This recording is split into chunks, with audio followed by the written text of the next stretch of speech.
أعوذ بالله من الشيطان الرجيم بسم الله الرحمن الرحيم ومن أحسن دينا ممن أسلم وجهه لله وهو محسن واتبع ملة إبراهيم حنيفا واتخذ الله إبراهيم خليلا. بسم الله الرحمن الرحيم. الحمد لله رب العالمين والصلاة والسلام على سيد الأنبياء وخاتم المرسلين سیدنا محمد وعلى آلہ واصحابہ اجمعین. اما بعد، حضرات گرامی، آپ سب کو معلوم ہے کہ یہ قصص الانبیاء سیریز میں سے حضرت ابراہیم علیہ السلام جو ابو الانبیاء ہیں، جلیل القدر نبی ہیں اور اللہ کے بڑے برگزیدہ بندے ہیں، اور ان کی زندگی کے واقعات قرآن مجید میں بے شمار مقامات پر آئے ہیں. اللہ تعالیٰ نے حضرت ابراہیم علیہ السلام کو جو مقام اور مرتبہ دیا وہ کسی دوسرے نبی اور کسی رسول کو عطا نہیں ہوا. حضرت ابراہیم علیہ السلام ابو الانبیاء ہیں اور یہ واحد نبی ہیں. حضرت ابراہیم علیہ السلام رسول اکرم صلی اللہ علیہ وسلم کے بعد واحد نبی ہیں جن کی پیروی اور ان کی اتباع کا حکم ہمیں دیا گیا ہے. یعنی آپ سب کو معلوم ہے کہ جس قوم پر جو نبی آتا ہے وہ قوم اپنے نبی کی پیروی کی مکلف ہے. کوئی بھی نبی جس قوم پر آتا ہے تو وہ قوم اپنے نبی کی پیروی کرتی ہے. اسی طرح سے آپ سب کو معلوم ہے کہ مختلف اقوام پر مختلف زمانوں میں انبیاء بھیجے گئے، رسولوں کی بعثت ہوئی. کسی کو یہ نہیں کہا گیا کہ اپنے نبی کے علاوہ کسی دوسرے نبی کی پیروی کریں. رسول اکرم صلی اللہ علیہ وسلم کی امت پوری انسانی تاریخ میں واحد امت ہے جسے دو انبیاء کی پیروی کا حکم دیا گیا ہے. ایک تو رسول اکرم صلی اللہ علیہ وسلم کی پیروی کا حکم دیا گیا ہے کیونکہ براہ راست ہم آپ صلی اللہ علیہ وسلم کی امتی ہیں. آپ صلی اللہ علیہ وسلم ہمارے رسول اور نبی ہیں، اور ان کے ساتھ رسول اکرم صلی اللہ علیہ وسلم کے ساتھ ساتھ ہمیں حضرت ابراہیم علیہ السلام کی پیروی کا بھی حکم دیا گیا ہے. تو حضرت ابراہیم علیہ السلام کی زندگی کے واقعات ہم آپ کے سامنے قرآن مجید سے اور رسول اکرم صلی اللہ علیہ وسلم کی احادیث سے اس لیے رکھ رہے ہیں کہ یہاں پر آپ کا جو جمع ہونا ہے اور یہ ساری جو محنت ہو رہی ہے یہ صرف قصہ گوئی کے لیے نہیں ہے کہ ہم واقعات سنیں، قصے سنیں اور پھر اپنے اپنے گھروں کو چلے جائیں. ان واقعات کا اور ان قصوں کا جو اصل مقصد ہے وہ ہے اتباع. ان واقعات کا جو اصل مقصد ہے وہ ہے عبرت حاصل کرنا. جس طرح سے قرآن مجید میں گزشتہ اقوام اور انبیاء کے جو واقعے آئے ہیں ان سب کا مقصد ہے ان واقعات سے عبرت حاصل کرنا اور پھر ان میں سے بہترین جو اسلوب اور طریقے گزرے ہیں ان کی پیروی کرنا. حضرت ابراہیم علیہ السلام کا واقعہ یا ان کی زندگی کے واقعات ہم آپ کے سامنے جو رکھ رہے ہیں اس کا ایک ہی مقصد ہے، واحد مقصد یہ ہے کہ کیونکہ ہمیں ہماری امت کو، رسول اکرم صلی اللہ علیہ وسلم کی امت کو، رسول اکرم صلی اللہ علیہ وسلم کے علاوہ حضرت ابراہیم علیہ السلام کی بھی پیروی کا حکم دیا گیا ہے. اللہ تعالیٰ کا سورہ آل عمران میں ارشاد ہے ان اول الناس بابراہیم للذین اتبعوہ. ابراہیم سے نسبت رکھنے والے کا سب سے زیادہ حق اگر کسی کو پہنچتا ہے تو ان لوگوں کو پہنچتا ہے جنہوں نے اس کی پیروی کی. وَهَذَا النَّبِيُّ وَالَّذِينَ آمَنُوا. اور اب یہ نبی اور اس کے ماننے والے اس نسبت کے زیادہ حقدار ہیں. آپ سب کو معلوم ہے کہ رسول اکرم صلی اللہ علیہ وسلم کی بعثت قریش میں ہوئی تھی خاص طور پر، اور قریش وہ لوگ تھے جن کی نسبت حضرت ابراہیم علیہ السلام سے تھی اور وہ اپنے آپ کو حضرت ابراہیم علیہ السلام کے پیرو اور متبعین سمجھتے تھے. تو یہ آیت جو ہے اس میں ہمیں واضح طور پر یہ معلوم ہو رہا ہے کہ حضرت ابراہیم علیہ السلام کی پیروی کی جائے گی اور پھر رسول اکرم صلی اللہ علیہ وسلم کی پیروی کی جائے گی. حضرت ابراہیم علیہ السلام کے واقعات کا ذکر کرنے سے پہلے ضروری معلوم ہوتا ہے کہ ہم حضرت ابراہیم کے شمائل معلوم کریں. حضرت ابراہیم علیہ السلام کا ایک اجمالی تعارف ہمارے سامنے آئے تاکہ معلوم ہو کہ ہم کس جلیل القدر رسول اور کس جلیل القدر نبی کا ذکر کرنے جا رہے ہیں. حضرت ابراہیم علیہ السلام کے شمائل میں مختلف چیزیں آتی ہیں. سب سے پہلی جو چیز آتی ہے وہ یہ ہے کہ حضرت ابراہیم علیہ السلام ابو الانبیاء ہیں. ابو الانبیاء. حضرت ابراہیم علیہ السلام کے بعد جتنے انبیاء اور رسولوں کی بعثت ہوئی وہ سب کے سب رسول اکرم صلی اللہ علیہ وسلم سمیت سب کے سب حضرت ابراہیم علیہ السلام کی اولادیں ہیں. اللہ تعالیٰ کا ارشاد ہے وَجَعَلْنَا فِي ذُرِّيَّتِهِ النُّبُوَّةَ وَالْكِتَابَ. یہ سورہ عنکبوت کی آیت ہے اور اس کی نسل میں نبوت اور کتاب رکھ دی گئی. آپ کو معلوم ہے کہ حضرت ابراہیم علیہ السلام کی 2 اولادیں تھیں، اسحاق اور اسماعیل علیہ السلام. حضرت اسحاق علیہ السلام کی نسل سے بہت سارے انبیاء ہیں. بنی اسرائیل میں جو انبیاء ہے اور ان کی ابتدا حضرت یوسف علیہ السلام سے ہوتی ہے جو بنی اسرائیل میں مبعوث کیے گئے تھے. تو حضرت یوسف علیہ السلام کے بعد بے شمار انبیاء ہے اور آپ سب کو معلوم ہے کہ بنی اسرائیل کا کوئی دور ایسا نہیں گزرا جس میں انبیاء کی بعثت نہ ہوئی ہو. رسول اکرم صلی اللہ علیہ وسلم کا ایک جگہ پر فرمان ہے کلما مات نبی قام نبی. ایک نبی کی وفات پر دوسرے نبی کو مبعوث کیا جاتا ہے. یعنی کوئی دور کوئی وقت ایسا نہیں گزرا بنی اسرائیل پر جو نبی کے بغیر ہو. تو اس نسبت سے حضرت ابراہیم علیہ السلام کے شمائل میں سب سے پہلی اور بنیادی جو بات ہے وہ یہ ہے کہ وہ ابو الانبیاء ہیں. تمام انبیاء کے والد ہیں یعنی باپ ہیں. دوسرا جو نقطہ ہے حضرت ابراہیم علیہ السلام کے حوالے سے وہ یہ ہے کہ وہ خلیل الرحمن ہیں یعنی اللہ کے دوست. خلیل الرحمن یعنی اللہ کے دوست. اللہ تعالیٰ کا ارشاد ہے، یہ سورہ نساء کی آیت ہے وَاتَّخَذَ اللَّهُ إِبْرَاهِيمَ خَلِيلًا. اور ابراہیم کو اللہ نے اپنا دوست بنا لیا. اصل میں عربی زبان کے مقابلے میں اردو زبان کافی تنگ ہے تو ہم خلیل کا ترجمہ دوست سے کرتے ہیں، لیکن یہ جو خلہ ہے نا جس کو خلیل کہا جاتا ہے وہ دوست سے کہیں زیادہ بلند درجے کی حامل ایک چیز ہے. یعنی دوستی سے اور کہیں زیادہ اوپر آپ جائیں تو آپ کو اور اوپر جا کے جو مقام ملے گا اس کو کہتے ہیں خلہ یعنی خلیل. تو اللہ تعالیٰ نے حضرت ابراہیم علیہ السلام کو اپنا خلیل بنایا. پوری تاریخ انسانیت میں اللہ تعالیٰ نے صرف 2 معزز افراد کو اپنا خلیل بنایا ہے. پوری انسانی تاریخ میں صرف 2 افراد ہیں جن کو اللہ تعالیٰ نے اپنا خلیل بنایا ہے اور خلیل ایک ہی ہو سکتا ہے. ایک حضرت ابراہیم علیہ السلام اور دوسرے رسول اکرم صلی اللہ علیہ وسلم ہیں جن کو اللہ تعالیٰ نے اپنا خلیل بنایا ہے. رسول اکرم صلی اللہ علیہ وسلم کا ارشاد ہے انی ابرأ الی اللہ ان یکون لی منکم خلیلا. میں اللہ تعالیٰ کے سامنے اس بات سے بری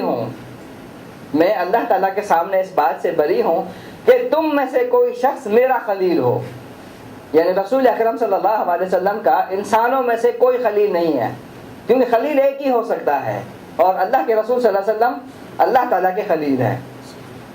رسول اکرم صلی اللہ علیہ وسلم کا فرمان ہے انی ابرأ الی اللہ ان یکون لی منکم خلیلا. میں اللہ تعالیٰ کے سامنے اس بات سے بری ہوتا ہوں تاکہ کوئی کل دعویٰ نہ کرے کہ تم میں سے کوئی شخص میرا خلیل ہے. فإن اللہ تعالی قد اتخذنی خلیلا. کیوں؟ اس کی وجہ یہ ہے کہ اللہ تعالیٰ نے مجھے اپنا خلیل بنایا ہے کما اتخذ ابراہیم خلیلا. جس طرح سے اس نے ابراہیم کو اپنا خلیل بنایا تھا اسی طرح سے مجھے بھی اللہ تعالیٰ نے اپنا خلیل بنایا ہے. اور پھر رسول اکرم صلی اللہ علیہ وسلم ارشاد فرماتے ہیں وَلَوْ كُنْتُ مُتَّخِذًا خَلِيلًا. اور اگر میں تم میں سے کسی شخص کو اپنا خلیل بناتا. خلیل دوست سے کہیں زیادہ اونچے درجے کی چیز ہے.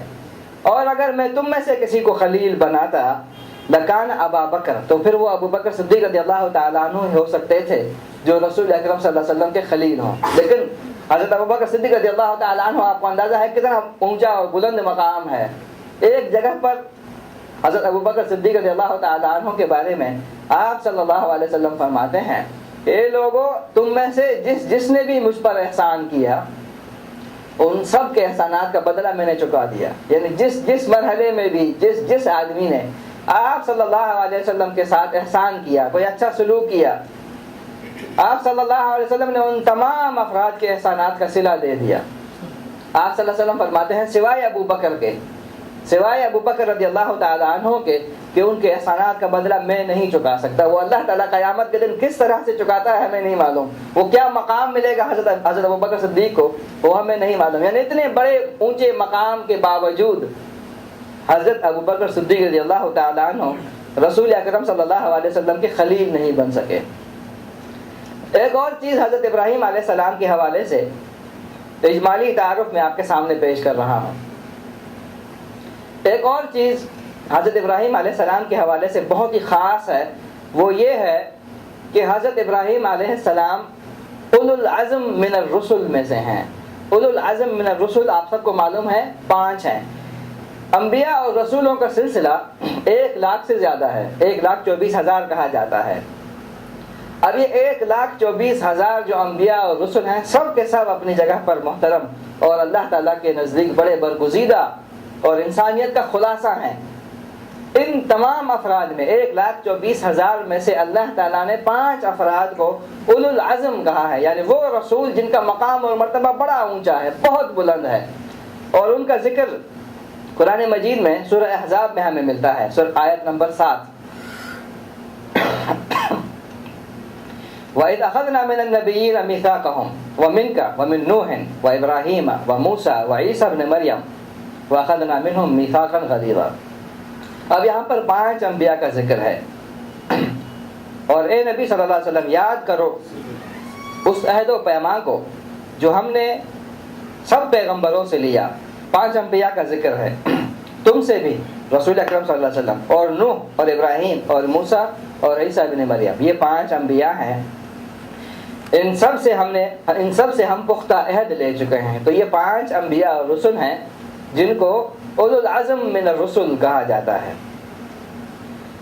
حضرت ابراہیم علیہ السلام کی ایک اور خصوصیت یہ ہے کہ وہ تمام انسانوں کے امام ہیں. تمام انسانوں کے امام ہیں. اللہ تعالیٰ کا ارشاد ہے انی جاعلک للناس اماما, اور میں تجھے سب لوگوں کا پیشوا بنانے والا ہوں.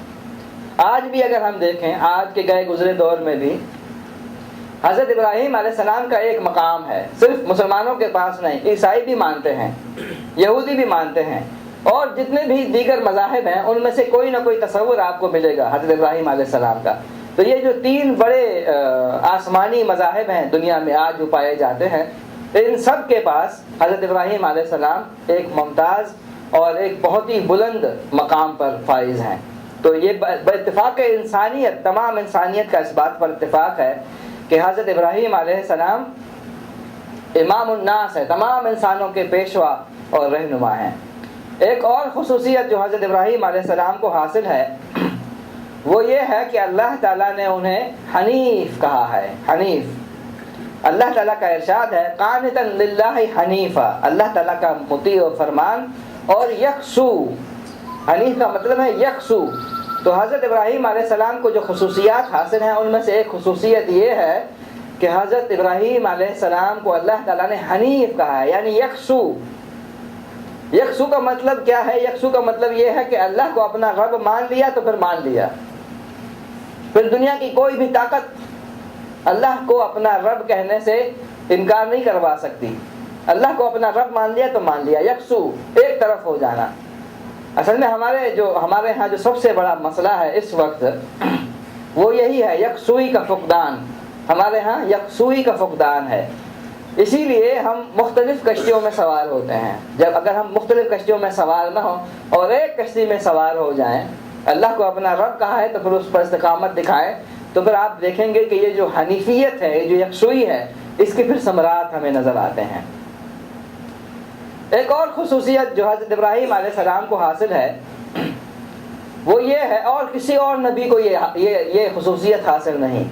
حضرت ابراہیم علیہ السلام کو حاصل ہے, کسی اور نبی اور رسول کو یہ خصوصیت حاصل نہیں. وہ یہ ہے کہ حضرت ابراہیم علیہ السلام اپنی ذات میں امت ہیں, اپنی ذات میں امت ہیں. اللہ تعالیٰ کا ارشاد ہے ان ابراہیم کان امہ, ابراہیم اپنی ذات میں ایک پوری امت تھا. اپنی ذات میں پوری امت کے کئی معنی ہو سکتے ہیں. ایک مطلب یہ ہے اس کا کہ جو کام پوری امت مل کے کر سکتی ہے, یعنی ایک ایسا کام جس کو کرنے کے لیے بہت سارے لوگوں کی ضرورت ہے، پوری امت کی ضرورت ہے اس کام کو کرنے کے لیے، اس کام کو حضرت ابراہیم علیہ السلام نے تنہا کیا، اکیلے کیا۔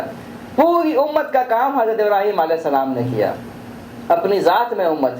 اور اپنی ذات میں امت کا ایک مقصد یہ بھی ہو سکتا ہے کہ دیگر امتوں کے لیے نمونہ، تمام امتیں ان کی طرف دیکھتی ہیں تو وہ اپنی ذات میں امت ہیں، اپنی ذات میں ادارہ ہیں، اپنی ذات میں ایک مملکت، ایک سلطنت، ایک تمام فکر ہے، تو اپنی ذات میں حضرت ابراہیم علیہ السلام امت ہیں۔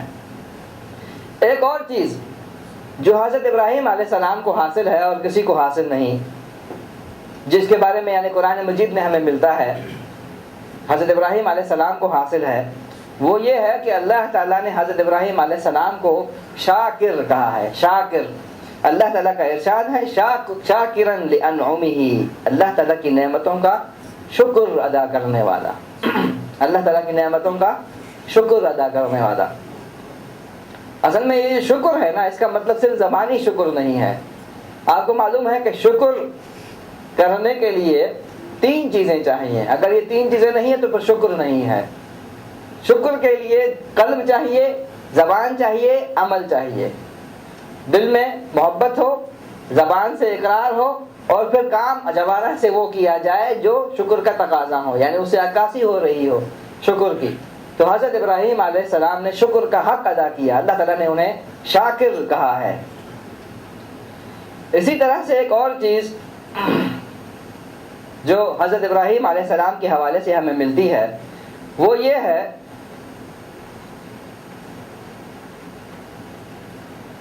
حضرت ابراہیم علیہ السلام کے بارے میں جو چیز ہمیں ملتی ہے خصوصیت کی حامل، وہ یہ ہے کہ حضرت ابراہیم علیہ السلام کو اللہ تعالیٰ نے وفا کہا ہے۔ وفا، اللہ تعالیٰ کے قرآن مجید میں ارشاد ہے وَإِبْرَاهِيمَ الَّذِي وَفَّى، یہ سورہ نجم کی آیت ہے، اور ابراہیم جس نے وفا کا حق ادا کر دیا۔ ایک ہے نا وفاداری، اللہ کو اپنا رب کہا ہے تو پھر اس پہ وفاداری بھی چاہیے۔ حضرت ابراہیم علیہ السلام نے اس سے اونچا درجہ حاصل کیا، وہ کیا ہے؟ وفاداری کا حق ادا کر دیا۔ ایک ہے نا وفادار ہو جانا، نہیں، وفاداری کا حق ادا کر دینا۔ تو حضرت ابراہیم علیہ السلام ان لوگوں میں سے ہیں جن کو اللہ تعالیٰ نے یہ خطاب دیا ہے وفا۔ ایک اور چیز جو حضرت ابراہیم علیہ السلام کو حاصل ہے، اور یہ ایک ایسی عبادت ہے جو ہمارے دور میں خاص طور پر اس کا فقدان ہے، ختم ہو گئی ہے عبادت، آج کے دور میں ختم ہو گئی ہے یہ عبادت۔ بزرگوں کے زمانے میں ہوا کرتی تھی، انبیاء اور صالحین کے زمانے میں ہوا کرتی تھی۔ وہ ہے آہیں بھرنے والا۔ حضرت ابراہیم علیہ السلام کو جو خصوصیات حاصل ہیں وہ یہ ہے آہیں بھرنے والا۔ اللہ تعالیٰ کا ارشاد ہے ان ابراہیم لحلیم اواہ منیب، حضرت ابراہیم علیہ السلام بڑا حلیم اور نرم دل تھا اور ہر حال میں ہماری طرف رجوع کرنے والا، آہیں بھرنے والا۔ آہیں بھرنے والا کا مطلب کیا ہے؟ آہیں بھرنے والا کا مطلب یہ ہے کہ تنہائی میں اللہ سے سرگوشی کرنے والا، اپنے قصور پر، اپنے کوتاہیوں پر آہیں بھرنے والا۔ ہائے میں نے یہ کیا کر دیا، ہائے میں نے یہ کیسے کیا، یہ ہے آہیں بھرنے والا، کہ یہ کام میں نے اس طرح سے نہیں کیا، یہ کام مجھے اس طرح سے کرنا چاہیے تھا، اللہ تعالیٰ کے سامنے میں کیا جواب دوں گا، یہ ہے آہیں بھرنے والا۔ تو حضرت ابراہیم علیہ السلام آہیں بھرنے والے تھے، بار بار سوچتے تھے، ہر وقت سوچتے تھے کہ میں اللہ کے سامنے کیا جواب دوں گا، یہ کام میں نے کیسے کر دیا، یا اللہ یہ کام کیسے ہوگا۔ تو اللہ سے مناجات کرنا سرگوش، یہ دعا سے ہٹ کے ہے، دعا کا اس کا کوئی تعلق نہیں ہے اس کے ساتھ، اور قرآن مجید میں اس کی بے شمار مثالیں ہمیں ملتی ہیں۔ میں صرف آپ کو ایک مثال آپ کے سامنے رکھنا چاہتا ہوں اس سلسلے میں۔ اس کی ایک بڑی واضح مثال جو ہمیں ملتی ہے دعا سے ہٹ کے ایک چیز، اللہ سے باتیں کرنا دعا سے ہٹ کے ایک چیز ہے، وہ ہے حضرت مریم علیہ السلام کی والدہ۔ حضرت مریم علیہ السلام کی والدہ کا ذکر آپ سب کو معلوم ہے قرآن مجید میں ہوا ہے۔ حضرت مریم علیہ السلام کی والدہ کس طرح سے اللہ سے باتیں کر رہی ہیں، مناجات اور سرگوشی کرتی ہیں، کہہ رہی ہیں کہ یا اللہ یہ جو میرے پیٹ میں ہے میں نے اسے خالص تیرے لیے کر لیا ہے۔ اس میں کہیں دعا آپ کو نظر آ رہی ہے؟ انی نذرت لک ما فی بطنی محررہ، کہیں دعا نہیں ہے، دعا وہ ہے نا جو طلب کریں، آپ کوئی چیز مانگیں، یا اللہ یہ مجھے دو، یہ مجھے دو، یا اس سے مجھے بچاؤ، یا اس سے کوئی چیز مانگ رہے ہیں، اس میں کوئی چیز مانگی نہیں جا رہی۔ اے اللہ میرے پیٹ میں جو کچھ بھی ہے میں نے تیرے لیے خالص کر دیا ہے، انی نذرت لک ما فی بطنی محررا فتقبلہ منی، تو مجھ سے قبول کر۔ کہیں پر دعا آپ کو نظر نہیں۔ اسی طرح سے آگے جب بچی پیدا ہوتی ہے تو کس طرح سے مناجات اور سرگوشی ہوتی ہے، کہتے ہیں انی وضعتها انثی، یا اللہ یہ تو میرے بچی جنی ہے، یہ لڑکا نہیں ہے، یہ لڑکی ہے، ولیس الذکر کالانثی وانی سمیتها مریم، وہ پتا نہیں ہے اللہ کو کہ میں نے اس کا نام مریم رکھا ہے۔ تو اب اندازہ کر سکتے ہیں سرگوشی اور چیز ہے، مناجات اور چیز ہے، اللہ کے سامنے باتیں کرنا، اللہ کے حضور ایسے باتیں کرنا جیسے کوئی آدمی آپ کے سامنے بیٹھا ہے اور آپ ان کو بتا رہے ہیں کہ کیا ہو رہا ہے، کیا صورت ہے، کس طرح سے۔ یہ چیز جو ہے اس چیز کا فقدان ہے ہمارے پاس، یہ عبادت ختم ہو گئی ہے، حالانکہ بہت ہی مزیدار اور بہت ہی لذت دار عبادت ہے اللہ سے باتیں کرنا۔ اسی طرح سے ہمیں جو سب سے بڑی دعا قرآن مجید میں ملتی ہے وہ حضرت یونس علیہ السلام کی ہے جب مچھلی کے پیٹ میں تھے۔ اگر آپ غور کریں وہ دعائی الفاظ نہیں ہے، لا الہ الا انت سبحانک انی کنت من الظالمین، کہاں ہے دعا اس میں؟ اس میں دعا کہاں ہے؟ یہ کیا ہے؟ یہ مناجات ہے، یہ سرگوشی ہے، یہ باتیں کرنا ہے، یہ آہیں بھرنا ہے، اللہ کے سامنے پیش ہونا اور اس یقین کے ساتھ کہ وہ سن رہا ہے مجھے، وہ سن رہا ہے۔ تو حضرت ابراہیم علیہ السلام کو جو خصوصیات اور جو خطابات اللہ تعالیٰ کی طرف سے ملے ان میں سے ایک یہ ہے آہیں بھرنے والے۔ ایک اور چیز حضرت ابراہیم علیہ السلام کے ساتھ خاص ہے، وہ یہ ہے، آپ سب کو معلوم ہے قیامت کے دن تمام انسانیت برہنہ اٹھائی جائے گی، تمام انسانیت برہنہ اٹھائی جائے گی۔ سب سے پہلے انسانیت میں سے سب سے پہلے جس کو پوشاک پہنائی جائے گی وہ حضرت ابراہیم علیہ السلام ہیں۔ سب سے پہلے قیامت کے دن جس کو پوشاک پہنائی جائے گی، لباس پہنایا جائے گا، وہ حضرت ابراہیم علیہ السلام ہیں۔ رسول اکرم صلی اللہ علیہ وسلم کی حدیث ہے، امام مسلم کے اس کے راوی ہیں، اول من یکسا یوم القیامہ ابراہیم، قیامت کے دن سب سے پہلے جسے پوشاک پہنائی جائے گی وہ حضرت ابراہیم علیہ السلام ہیں۔ اس سلسلے میں آپ کے سامنے ایک اور بات رکھنا چاہتا ہوں، وہ یہ ہے، آپ سب کو معلوم ہے تمام انسانیت برہنہ اٹھائی جائے گی، اور پھر اس کے بعد ہر انسان کو اس کے عمل کے مطابق اسے لباس پہنایا جائے گا۔ اللہ کے رسول صلی اللہ علیہ وسلم کا ایک خواب ہے، آپ صلی اللہ علیہ وسلم فرماتے ہیں میں نے دیکھا کچھ لوگوں کو لباس پہنایا جا رہا ہے، یعنی قیامت کے دن کسی کو چھاتیوں تک لباس پہنایا جائے گا اور باقی جسم اس کا برہنہ ہوگا، کسی کو پیر تک پہنایا جائے گا باقی برہنہ ہوگا، کسی کو اس طرح سے جو ہے نا کرتے کرتے آپ صلی اللہ علیہ وسلم فرماتے ہیں پھر میں نے دیکھا حضرت عمر رضی اللہ تعالیٰ عنہ کو، ان کا لباس یعنی اتنا طویل تھا کہ پیچھے گھسیٹتے ہوئے جا رہے تھے، یعنی اتنی طویل پوشاک تھی ان کی کہ چل رہے تھے تو پیچھے زمین میں گھسیٹتے ہوئے جا رہے تھے۔ لوگوں نے پوچھا یہ کیا ہے، اس کی تعبیر کیا ہے، تعبیر کیا ہے اس خواب کی؟ اللہ کے رسول صلی اللہ علیہ وسلم نے فرمایا دین، جس کا دنیا میں جتنا دین ہوگا اتنا لباس اس کو پہنایا جائے گا۔ اگر چھاتیوں تک دین ہے چھاتیوں تک لباس ہوگا، پیر تک دین ہے پیر تک ہوگا، گھٹنوں تک ہے گھٹنوں کا، جتنا دین ہوگا اس دنیا میں اتنا آخرت میں اس کا ظہور ہوگا پھر قیامت کے دن۔ اسی طرح سے ایک اور چیز ہمیں ملتی ہے حضرت ابراہیم علیہ السلام کے حوالے سے، وہ یہ ہے کہ حضرت ابراہیم علیہ السلام کے طریقے کو چھوڑنے والا، حضرت ابراہیم علیہ السلام کے طریقے کو چھوڑنے والا احمق اور جاہل ہے۔ حضرت ابراہیم علیہ السلام کو امام للناس بنایا گیا ہے نا، تو حضرت ابراہیم علیہ السلام کے طریقے کو چھوڑنے والا سوائے احمق اور بے وقوف کے اور کوئی نہیں ہو سکتا۔ اللہ تعالیٰ کا ارشاد ہے وَمَن يَرْغَبْ عَن مِلَّةِ إِبْرَاهِيمَ إِلَّا مَنْ سَفِهَ نَفْسَهُ، اب کون ہے جو ابراہیم کے طریقے سے نفرت کرے؟ جس نے خود اپنے آپ کو حماقت و جہالت میں مبتلا کر لیا۔ اللہ تعالیٰ نے ارشاد فرمایا ہے سفی ہے وہ، جاہل ہے، احمق ہے وہ جو ابراہیم کے طریقے کو چھوڑے گا، اس کے سوا کون یہ حرکت کر سکتا ہے؟ تو ہمیں معلوم یہ ہوا کہ حضرت ابراہیم کی پیروی کرنی ہے، ہم نے طریقے پر چلنا ہے۔ حضرت ابراہیم کے طریقے کو چھوڑنے والا احمق ہوگا، جاہل ہوگا، بے وقوف ہوگا۔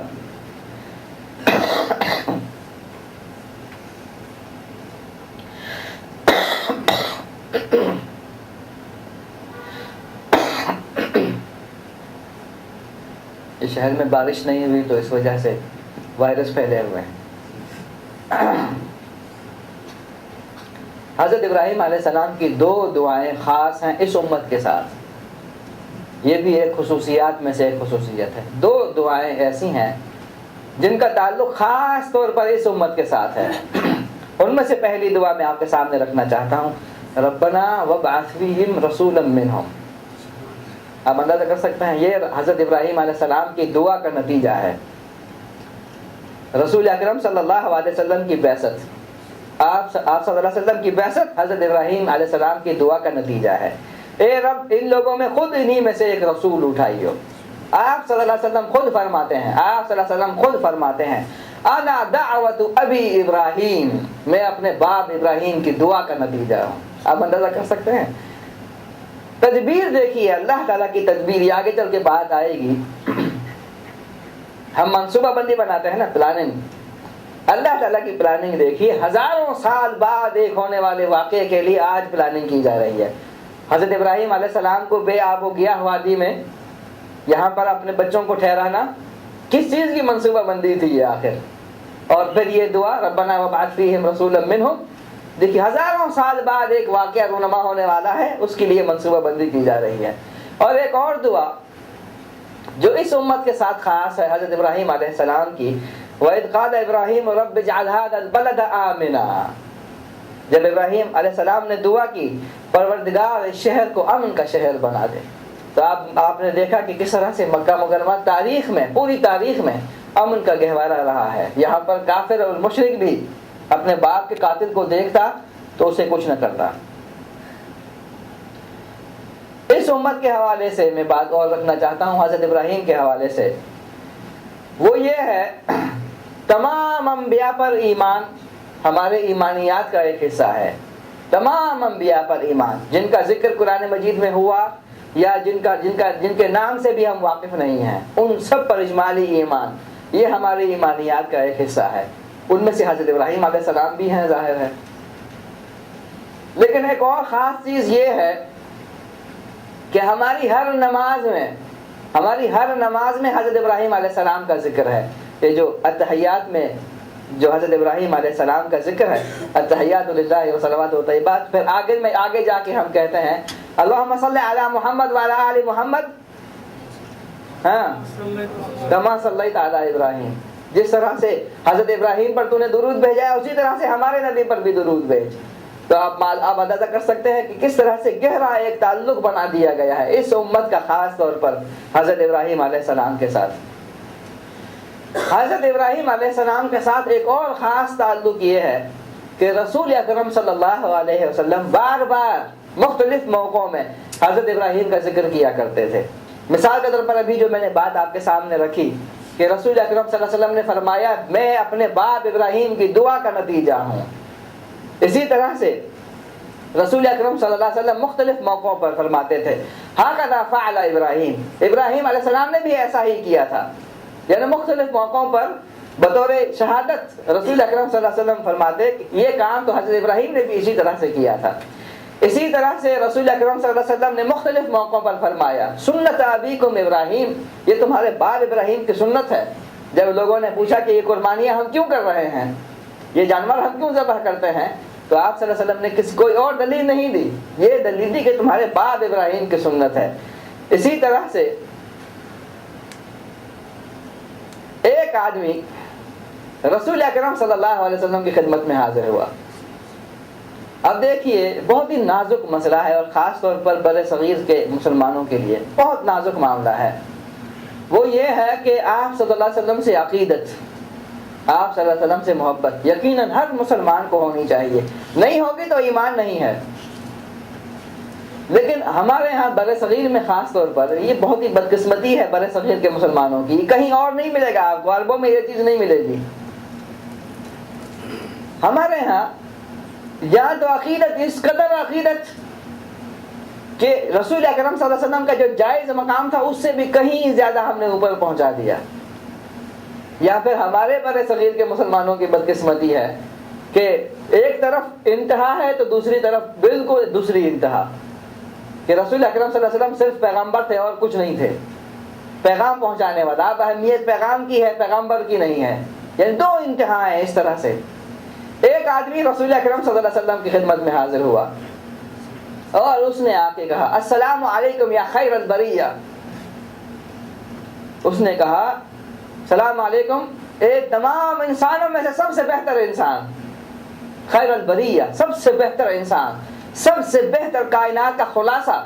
جھوٹ کہا اس نے؟ جھوٹ نہیں کہا اس نے. اللہ کے رسول صلی اللہ علیہ وسلم خود فرماتے ہیں نا سید ولد آدم، تمام اولاد آدم کے سردار. تو اس آدمی نے جھوٹ نہیں کہا. لیکن اللہ کے رسول صلی اللہ علیہ وسلم موجود ہیں اور آپ صلی اللہ علیہ وسلم کسی بھی ایسی چیز کو اجازت نہیں دے سکتے جو بعد میں جا کے خرابی کا باعث بنے. آپ صلی اللہ علیہ وسلم نے اس کی تصحیح کی اور تصحیح کرتے ہوئے فرمایا خیر البریہ ذالکم ابراہیم. خیر البریہ کی بات کر رہے ہو، سب سے بہترین کائنات کا خلاصہ وہ تو ابراہیم علیہ السلام ہے.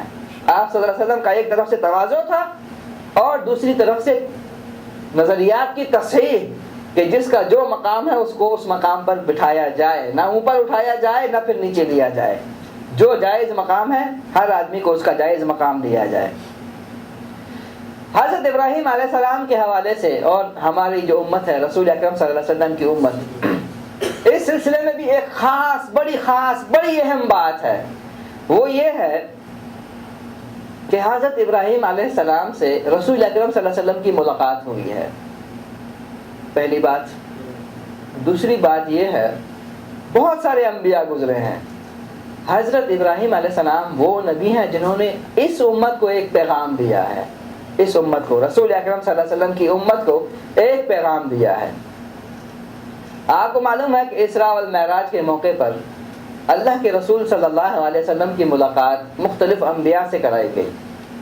ان میں سے حضرت ابراہیم علیہ السلام سے بھی ملاقات ہوئی ہے. حضرت ابراہیم علیہ السلام سے بھی رسول اکرم صلی اللہ علیہ وسلم کی ملاقات ہوئی.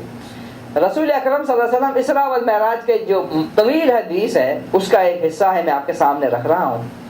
ثم نظرت، پھر میں نے دیکھا، فَإِذَا رَجُلٌ قَدْ أَسْنَدَ ظَهْرَهُ إِلَى الْبَيْتِ الْمَعْمُورِ. پھر میں نے دیکھا ایک آدمی ایسا تھا جس نے بیت المعمور سے ٹیک لگائے، جو بیت المعمور سے ٹیک لگائے بیٹھا ہوا تھا.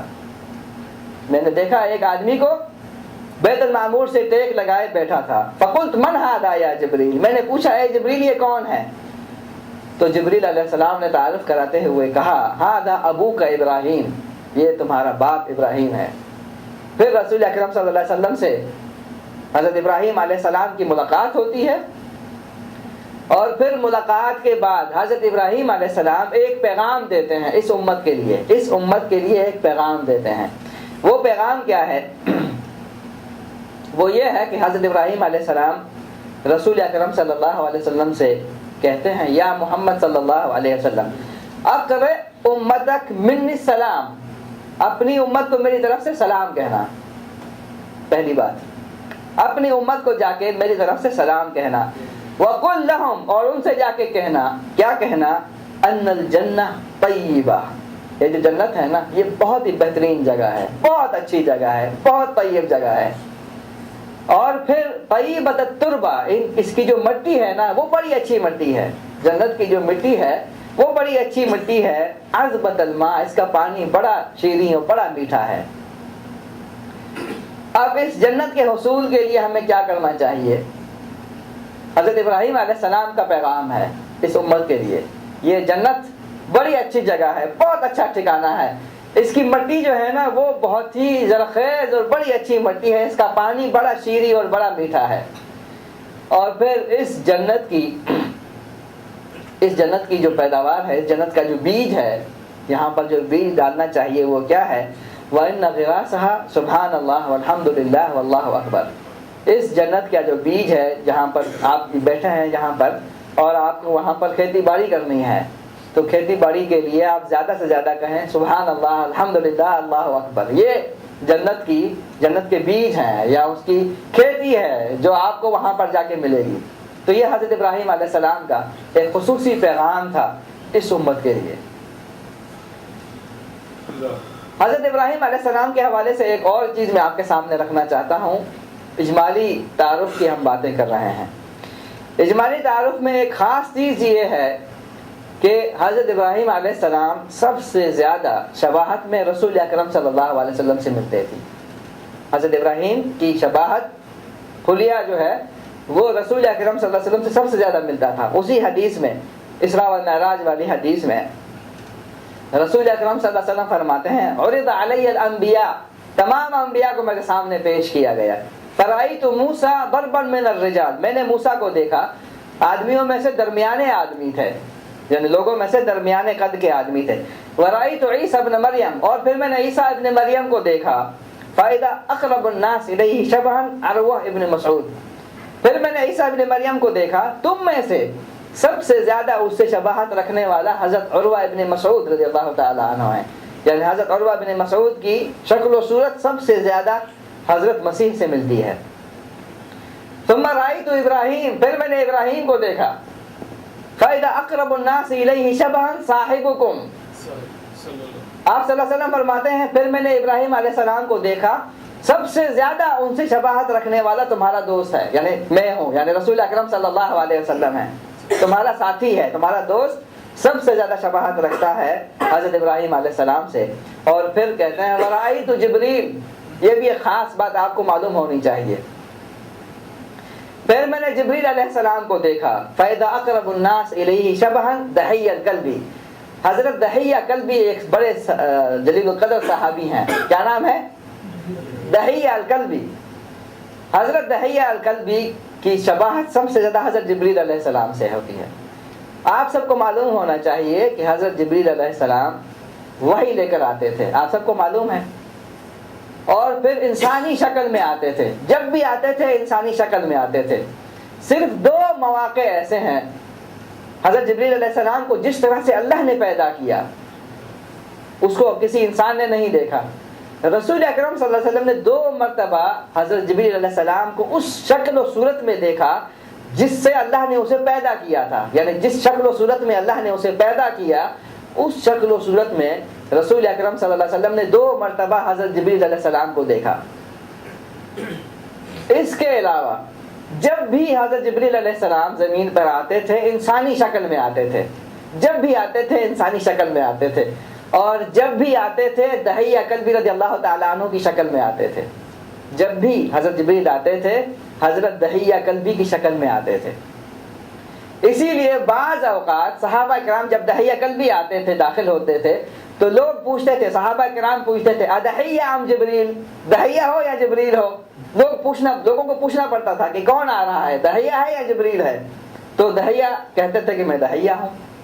تو یہ آپ کو معلوم ہونا چاہیے تھی، ایک بڑی دلچسپ معلومات ہیں یا نہیں. حضرت ابراہیم علیہ السلام کی ہم بات کر رہے تھے، اور یہ ساری تمہید تھی، ایک تعارفی چیز تھی. حضرت ابراہیم علیہ السلام کون ہے؟ یہ جو باتیں ہو رہی ہیں آپ کے سامنے، یہ قصہ گوئی محض قصہ گوئی کے لیے نہیں ہے. حضرت ابراہیم علیہ السلام اس جگہ پیدا ہوئے، اپنے دور میں سب سے بڑی تہذیب اور تمدن کا مرکز تھا.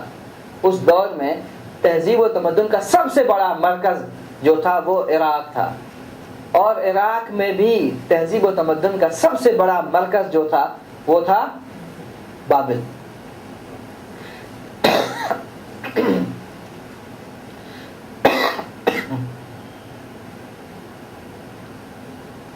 آپ کو معلوم ہے کہ دنیا کے جو 7 عجائبات ہیں، دنیا کے 7 عجائبات میں سے صرف ایک عجوبہ ابھی دنیا میں باقی ہے، باقی سارے عجائبات ختم ہو گئے. ان 7 عجائبات میں سے ایک عجوبہ تھا بابل کے معلق حدائق، معلق باغات، بابل کے معلق باغات. تو اس زمانے میں یہ اپنے تہذیب و تمدن کا ایک بہت بڑا مرکز ہوا کرتا تھا بابل. حضرت ابراہیم علیہ السلام ایک ایسے گھر میں پیدا ہوئے جو صرف بت پرست نہیں تھا، یعنی بتوں کی پوجا کرنے والا نہیں تھا، بلکہ بت گر تھا، وہ بت بنانے والا خاندان تھا. یعنی ایک ایسا خاندان جس کے ذمہ بت بنانا ہے، بتوں کی پوجا کرنا ہے، بت بنا کے لوگوں کو دینا ہے. یعنی ایک بہت بڑا مذہبی ایک خاندان تھا بت پرستی کا. تو اللہ تعالیٰ نے بت پرست کے گھر میں بت شکن کو پیدا کیا، حضرت ابراہیم علیہ السلام کی پیدائش. مولانا ابوالعلا مودودی رحمۃ اللہ علیہ اپنی کتاب میں تفہیم القرآن میں لکھتے ہیں اندازہ کیا گیا ہے کہ 2100 سال قبل مسیح 2100 قبل مسیح کے لگ بھگ زمانے میں، جسے آپ عام طور پر محققین حضرت ابراہیم علیہ السلام کے ظہور کا زمانہ تسلیم کرتے ہیں، شہر بابل میں شہر کی آبادی 2.5 لاکھ کے قریب تھی، بڑا صنعتی مرکز تھا اس دور میں۔ شہر کے کتبات میں 5000 خداؤں کے نام ملتے ہیں۔ مختلف ملک کے مختلف شہروں کی الگ الگ خدا تھے، ہر شہر کا اپنا خدا تھا۔ حضرت ابراہیم کی قوم میں شرک محض ایک مذہبی عقیدہ اور بت پرستانہ عبادت کا مجموعہ ہی نہ تھا، بلکہ در حقیقت اس قوم کی پوری معاشی، تمدنی، سیاسی اور معاشرتی زندگی کا نظام اسی عقیدے پر مبنی تھا۔ جس طرح سے قریش کا سارا دار و مدار کعبے کے گرد تھا نا، ساری ریاست، سارا مذہب، سارا کلچر، سب کچھ عبادت کے یہ کعبے کے گرد گھومتا تھا۔ مولانا ابوالعلا مودودی کی تحقیق کے مطابق اس کے مقابلے میں حضرت ابراہیم علیہ السلام توحید کی جو دعوت لے کر اٹھے تھے، اس کا اثر صرف بتوں کی پرستش پر نہیں پڑتا تھا، یعنی صرف بتوں کی عبادت چھوڑ دو ختم کر دو کہانی، ایسا نہیں تھا۔ بتوں کی عبادت کے ساتھ بہت ساری چیزیں وابستہ تھیں، بلکہ شاہی خاندان کی معبودیت اور حاکمیت، پجاریوں اور نچلے طبقوں کی معاشرتی، معاشی اور سیاسی حیثیت اور پورے ملک کی اجتماعی زندگی کی زد اس پہ آتی تھی۔ بتوں کی پوجا چھوڑنے کا مطلب یہ ہے کہ پورا سسٹم جو رائج تھا ملک میں، پورے سسٹم کو اکھاڑ کر پھینک دیا جائے۔ حضرت ابراہیم علیہ السلام کے بارے میں اللہ تعالیٰ کا ارشاد ہے، یہ سورہ انبیاء کی آیات ہیں، وَلَقَدْ آتَيْنَا إِبْرَاهِيمَ رُشْدَهُ مِنْ قَبْلُ وَكُنَّا بِهِ عَالِمِينَ۔ اس سے پہلے بھی ہم نے حضرت ابراہیم کو اس کی ہوش مندی بخشی تھی اور ہم اس کو خوب جانتے تھے۔ اذ قال لأبی، جب ہوش سنبھالا، ابھی نبوت نہیں ملی، نبوت ملنے سے پہلے اللہ تعالیٰ نے ان کو وہ شعور عطا کیا، وہ سلیم الفطرت عطا کی کہ دیکھتے ہی وہ سمجھ گئے کہ یہ بت خدا نہیں بن سکتے۔ اللہ تعالیٰ کا ارشاد ہے، اس سے پہلے، نبوت سے پہلے ہم نے ان کو ہوش مندی عطا کی۔ اذ قال لأبیہ وقومہ ما هذه التماثیل التي انتم لها عاکفون۔ اس نے اپنے باپ اور اپنی قوم سے کہا، یہ مورتیں کیسی ہیں، یہ کیسے بت ہیں، یہ مورتیں کیسی ہیں جن کے تم لوگ گرویدہ ہو رہے ہو، یہ کیا بات ہے، یہ کیا ہے، بتوں کے آگے جھکے ہوئے ہو، یہ کیا مسئلہ ہے تمہارے ساتھ۔ اب جو قوم ان بتوں کی عبادت کر رہی ہے، اس کا پورا ڈھانچہ ان بتوں کے گرد گھومتا ہے، ان کا پورا سسٹم ان بتوں کے گرد گھوم رہا ہے، ان کے پاس کوئی توجیہ نہیں تھی کہ ہم ان بتوں کی عبادت کیوں کر رہے ہیں۔ انہوں نے کہا، قالوا وجدنا آباءنا لها عابدین، انہوں نے کہا ہم نے اپنے باپ دادا کو اسی طرح سے عبادت کرتے ہوئے دیکھا ہے، اپنے باپ دادا کو اسی طرح سے ہم نے کرتے ہوئے دیکھا ہے۔ اصل میں یہ جو اقوام میں، پوری انسانیت کا اگر جائزہ لیا جائے تو اقوام عالم میں گمراہی اور راہ ہدایت سے جو ہٹ جانا ہے، اس کی بنیادی وجہ جو ہے، بنیادی اسباب میں سے ایک سبب یہ ہے باپ دادا کی اندھی تقلید۔ باپ دادا کی اندھی تقلید کی وجہ سے قومیں گمراہ ہوتی ہیں، اور یہ جو چیز ہے یہ کسی نہ کسی صورت میں ہمارے یہاں بھی پیدا ہو رہی ہے۔ بہت ساری بیماریاں جو بنی اسرائیل میں تھیں ہمارے یہاں پیدا ہو گئی ہیں، آج ہم اس کا شکار ہیں، اور بہت ساری گمراہیاں جو جس کا سبب بنی باپ دادا کی اندھی تقلید، وہ آج ہمارے ہاں بھی موجود ہے۔ ہم بہت سارے کام اس لیے کرتے ہیں کیونکہ ہم اپنے باپ دادا کو اسی طرح سے کرتے ہوئے دیکھ رہے ہیں۔ ایک اور مقام سورہ شعراء کی آیت ہے، اذ قال لأبیہ وقومہ ما تعبدون۔ حضرت ابراہیم علیہ السلام نے اپنے باپ اور اپنی قوم سے کہا، یہ کیا چیزیں ہیں جن کو تم پوچھتے ہو۔ یہ اس وقت کی بات ہے، مفسرین کرام کہتے ہیں جب حضرت ابراہیم علیہ السلام کی عمر 16 سال تھی۔ یہ اس وقت کی باتیں ہیں جب حضرت ابراہیم علیہ السلام کی عمر 16 سال تھی۔ یہ کیا چیزیں ہیں جن کو تم پوچھتے ہو۔ قالوا، انہوں نے جواب دیا، نعبد اصناما، ہم ان بتوں کی پوجا کرتے ہیں، فنظل لها عاکفین، کچھ بت ہیں جن کی ہم پوجا کرتے ہیں اور ان کی سیوا میں لگے رہتے ہیں۔ ان بتوں کی سیوا میں ہم لگے رہتے ہیں۔ حضرت ابراہیم علیہ السلام اس وقت دیکھیے، شعور دیکھیے، فطرت دیکھیے، حضرت ابراہیم علیہ السلام نے جو سوالات کیے، قال هل يسمعونكم اذ تدعون، تم ان بتوں کی پوجا کرتے ہو، ان کی سیوا میں لگے رہتے ہو، کیا یہ تمہاری سنتے ہیں جب تم ان کو پکارتے ہو؟ کیا یہ تمہاری سنتے ہیں جب ان کو تم پکارتے ہو؟ او ينفعونكم او يضرون، یا تمہیں کوئی نفع دیتے ہیں یا نقصان سے بچاتے ہیں؟ ان کے پاس کوئی جواب نہیں تھا، منطق نہیں ہے، منطق صرف ایک ہی ہے، کیا ہے؟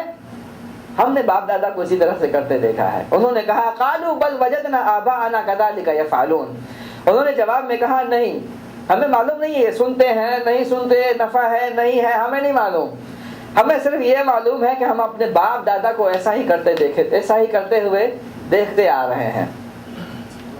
حضرت ابراہیم علیہ السلام نے کہا قال لقد كنتم انتم وآباؤكم في ضلال مبين، انہوں نے جواب میں کہا تم بھی گمراہ ہو اور تمہارے باپ دادا بھی صریح گمراہی میں پڑے ہوئے تھے۔ ایک ایسے بتوں کی پوجا جو نہ سنتے ہیں، نہ دیکھتے ہیں، نہ نفع دے سکتے ہیں، نہ نقصان سے بچا سکتے ہیں، ایسی چیزوں کی پوجا کرنے سے تمہیں فائدہ کیا ہو رہا ہے آخر؟ صرف اس وجہ سے کہ تمہارے باپ دادا اس طرح سے کر رہے ہیں۔ اور پھر حضرت ابراہیم علیہ السلام اس عمر میں کیا کہتے ہیں، پوری قوم کو چیلنج کرتے ہیں، قال افرأيتم ما كنتم تعبدون انتم وآباؤكم الاقدمون، ابراہیم نے کہا کبھی تم نے آنکھیں کھول کر ان چیزوں کو دیکھا جن کی تم بندگی تم بھی اور تمہارے باپ دادا بجا لاتے ہو؟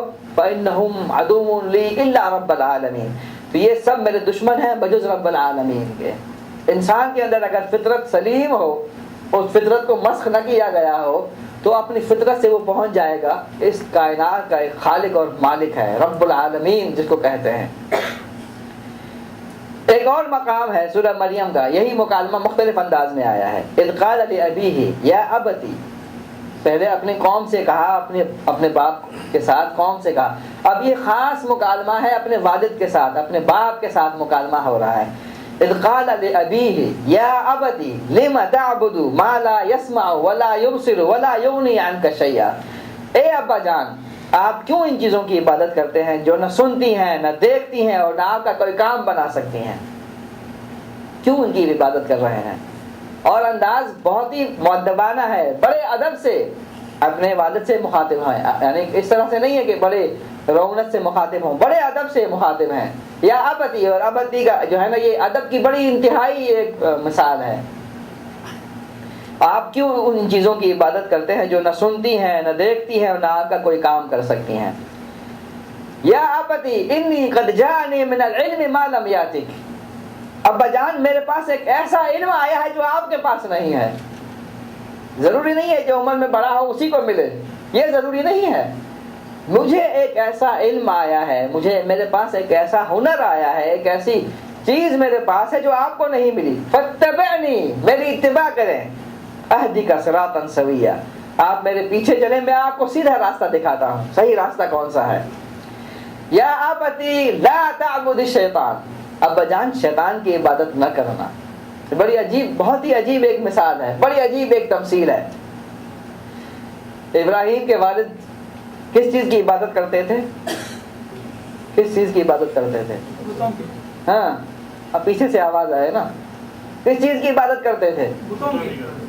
حضرت ابراہیم علیہ السلام کیا کہہ رہے ہیں؟ لا تعبد الشیطان، شیطان کی عبادت نہ کر۔ وہ تو بتوں کی عبادت کر رہے تھے نا، شیطان کی عبادت نہیں کر رہے تھے۔ اب اندازہ کر سکتے ہیں؟ لیکن اللہ تعالیٰ نے یہاں پر قرآن مجید میں حضرت ابراہیم علیہ السلام کی زبانی جو الفاظ نقل کیے ہیں، وہ یہ نہیں کہا کہ بتوں کی عبادت نہ کر، انہوں نے کہا شیطان کی عبادت نہ کر۔ آزر نے شیطان کی عبادت کبھی نہیں کی، بتوں کی عبادت کی ہے۔ لیکن جس چیز کی پیروی کی جاتی ہے، جس چیز کا کہا مانا جاتا ہے، جس کو بڑا تسلیم کیا جاتا ہے، گویا اس کی عبادت کی جا رہی ہے۔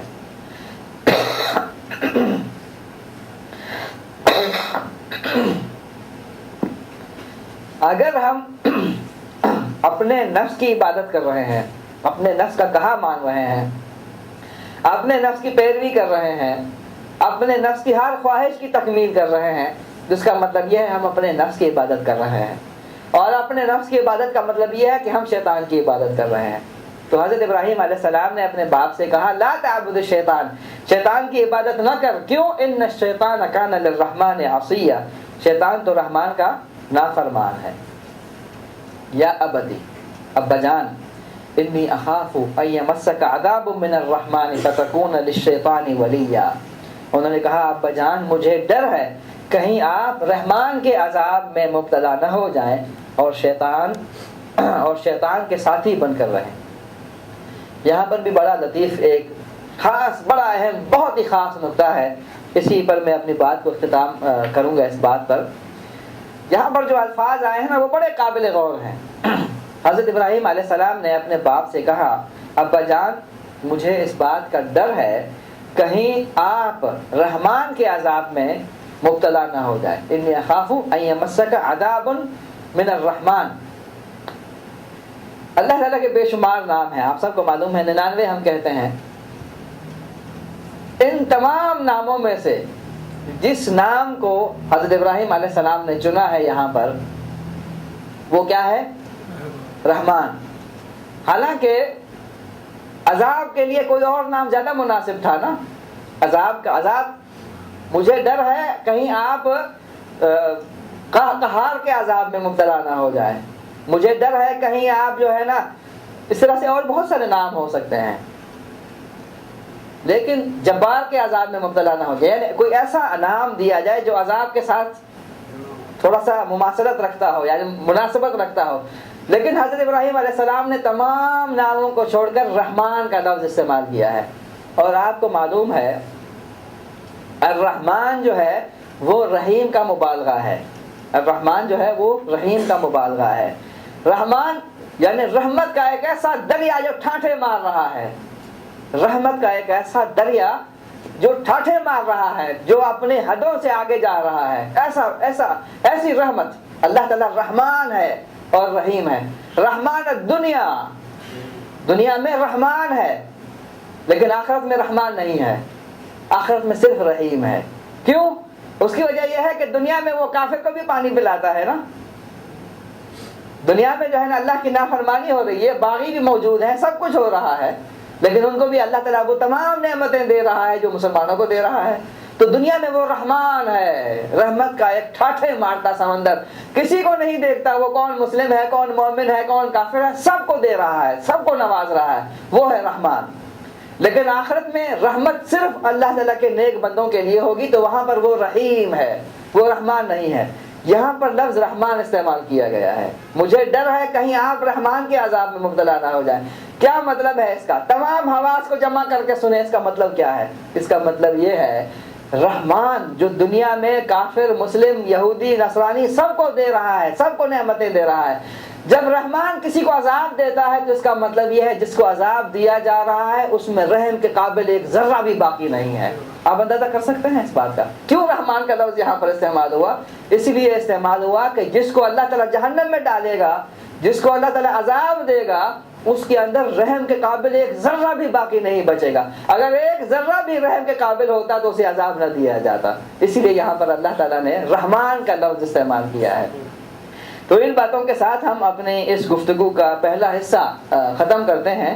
انشاءاللہ تعالی آئندہ جو مہینے میں یہ جو سیریز چلے گی تو اس میں انشاءاللہ اس کا باقی جو حصے ہیں ان کو انشاءاللہ رکھا جائے گا۔ اللہ تعالیٰ سے دعا ہے کہ ہم نے جو کچھ بھی سنا اس پر ہمیں عمل کرنے کی توفیق عطا فرمائے۔ ھذا واللہ تعالی اعلم۔